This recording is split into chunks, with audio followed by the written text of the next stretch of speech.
के साथ संभल से इस वक्त की बड़ी खबर आपको बता दें कि तशद्दुद मामले में चार्जशीट दाखिल हुई है। संभल तशद्दुद मामले में चार्जशीट दाखिल की गई है। एसआईटी ने दाखिल की है 1200 पेज की चार्जशीट। बता दें कि 2750 मुलजमीन के खिलाफ एफआईआर दर्ज हुई है। एसपी सांसद बर्क और विधायक का भी नाम इस चार्जशीट में शामिल है। संभल तशद्दुद मामले में एसआईटी ने कोर्ट में चार्जशीट दाखिल कर दी है। तशद्दुद मामले में 2750 लोगों के खिलाफ एफआईआर दर्ज की गई है, जिसमें सपा सांसद जियाउर रहमान बर्क और समाजवादी पार्टी के एमएलए इकबाल महमूद का नाम तक शामिल है।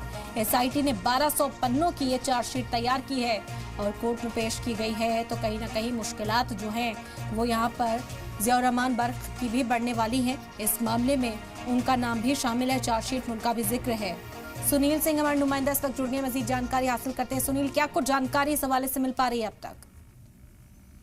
मैं आपको बता दूं, संभल में 24 नवंबर 2024 जो हिंसा हुई थी, उस मामले में पुलिस की ओर से लगभग 7 एफआईआर दर्ज कराई गई थी। इन 7 एफआईआर में 2750 आरोपियों के नाम थे, जिसमें संभल के सपा सांसद जियाउर रहमान बर्क और जो सपा विधायक सुनील इकबाल, उनके बेटे सुनील इकबाल का भी नाम दर्ज था।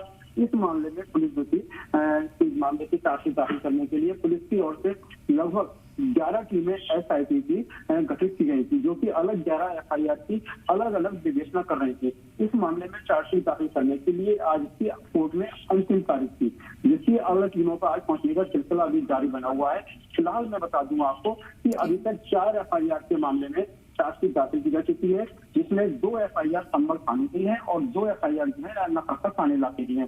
कुल मिलाकर के अब तक 124 आरोपियों के खिलाफ चार्जशीट दाखिल कर दी गई है, जबकि इसमें 135 की अभी विवेचना की जा रही है। फिलहाल अभी तक एसआईटी टीमों का आना लगातार जारी है और जैसा कि मैंने आपको बताया कि अभी 4 सीट में ये स्पष्ट नहीं हो पाया है कि इसमें सपा सांसद जियाउर रहमान बर्क का नाम है, क्योंकि अभी तक कुल 4 एफआईआर की चार्जशीट दाखिल हुई है।